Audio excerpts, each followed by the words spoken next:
it's very disturbing, and I am just stunned. I mean, a couple of weeks ago, the New York Times and the Guardian, they did publish a good letter, but they've been pretty slow to react, and they've not been very vocal because it's in their self-interest. Essentially, extraditing Julian, which is probably going to happen by the end of this year, maybe early next year.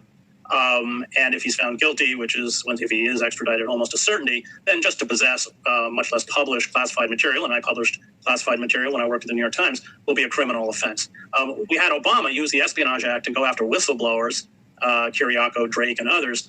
But then after Vault 7, which is WikiLeaks' exposure of the CIA ability to hack into all of our electronics, our phones, our computers, our TVs, even our cars, then there was a decision to go after Julian. So they used, under the Trump administration, they went after a journalist. That's new. It's very ominous and very dangerous. I have followed the court proceedings, in many cases been in London and sat in on the court proceedings against Julian. It's judicial farce. I mean, the fact that UC Global, the Spanish security firm that worked at the Ecuadorian embassy and then provided all that material to the CIA, all the complete video of everything, including Julian's meetings with his attorneys, which eviscerates attorney-client privilege. I mean, that alone should see the court dismiss the case.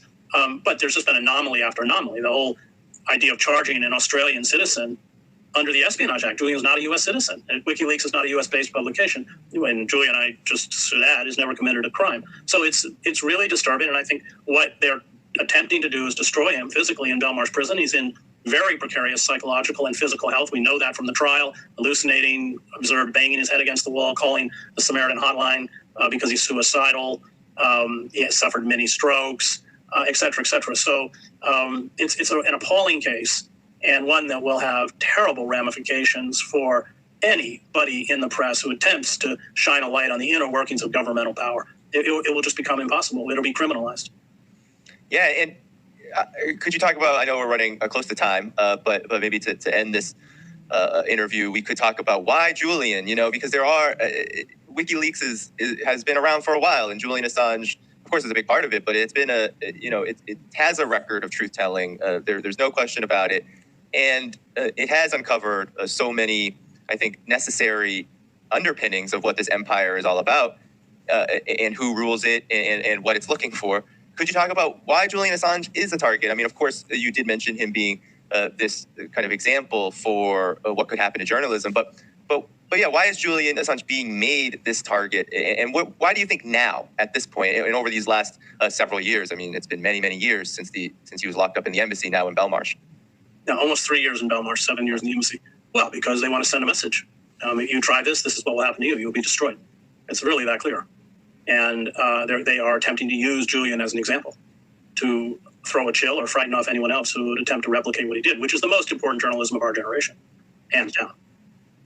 Yeah. What do you think are for him though? Like, what was the last straw? Because I think there's been many theories about there was of course the Iraq cables and all the things that he came out with. But what was the straw that broke the camel's back? Because it seemed like as the U.S. was getting more intense about its war mongering with Russia, that suddenly Julian Assange was even more of a pariah, and a lot of things started coming down on him. And then we even found out that there were assassination attempts on him. Right.